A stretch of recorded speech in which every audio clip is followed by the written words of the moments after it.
Cowboy Bebop, the anime, is one of the greatest pieces of animation that's ever been created. Mixing a science fiction world with a crime serial turns it into this interesting mix of Blade Runner and Carlito's Way, and that's admittedly me oversimplifying it. It's got very sharp writing, ton of memorable characters. Ultimately, it's a complicated story, and I cannot recommend it enough to anybody who has never seen it, whether you're an anime fan or not. However, because it's a complicated story, because it's got several layers to it, it's rather obvious that some goofball here in the West would only see the superficial elements of a complicated story and attempt to twist it in a way that fits the modern cultural zeitgeist, or the modern cultural warfare, I guess you could say, missing the point of the story.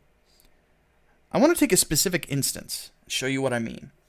Specifically the character of Gren. After the Netflix live-action version of Cowboy Bebop was released, Mason Alexander was interviewed about their portrayal of the character of Gren.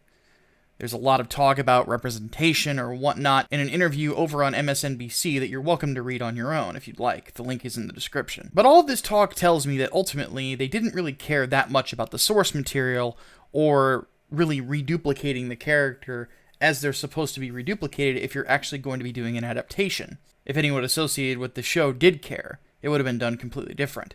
It would have been done competently. Regardless, the article tries to act as if Mason Alexander's portrayal of the character, quote-unquote, fixes Gren. But here's the problem. Gren didn't need fixing. I'm going to be frank.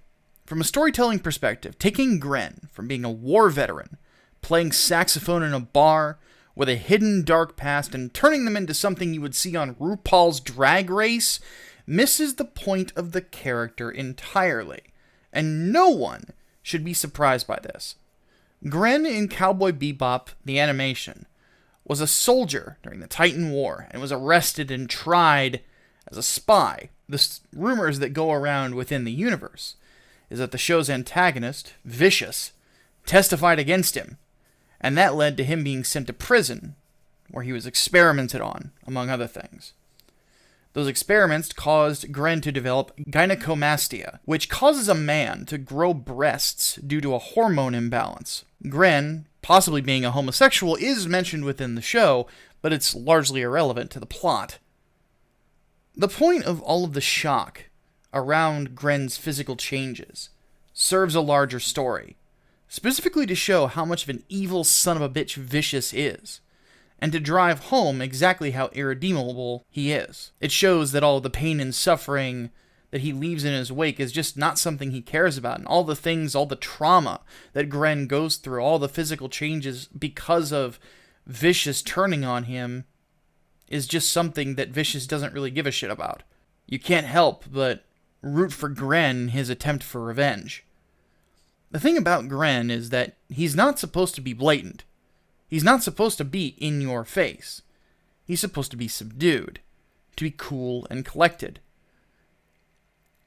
The shock of the physical changes in Gren are not supposed to be something that is blatant to other people.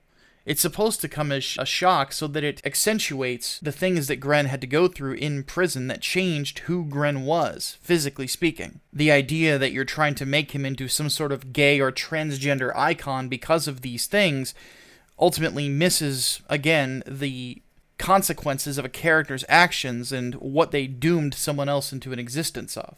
Turning Gren into, well, this, you just show that the writer didn't have any clue about the original show to begin with. They didn't understand the nuance. They didn't understand the subtle storytelling. You weren't looking to make a live-action adaptation of a fantastic animated story. You were looking to co-opt the story for political reasons. In essence, you took a piece of Japanese culture and appropriated it for your own uses.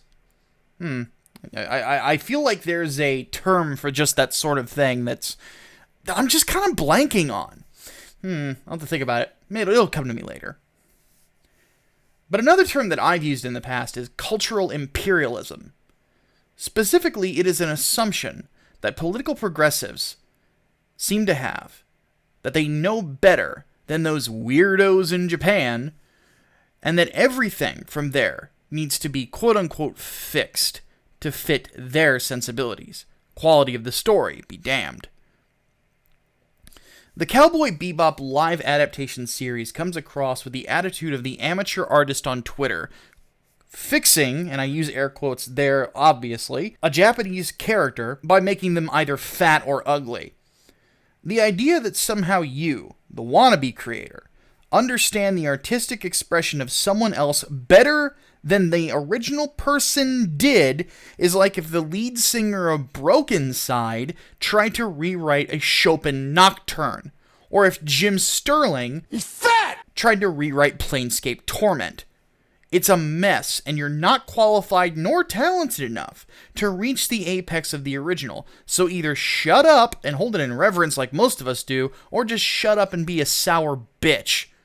I don't care either way, because this show is an abomination. What they did to Gren is an example of exactly how it is, and this is just another example of how hypocritical and brain-dead partisan politics can make someone in a creative field.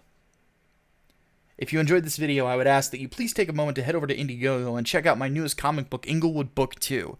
It's a story that isn't trying to pervert something that's already beautiful, but rather create something beautiful on my own. Also, if you enjoyed the video, please don't forget to hit that like button and subscribe if you haven't already. My name is Micah Curtis, your favorite vanilla gorilla. God bless.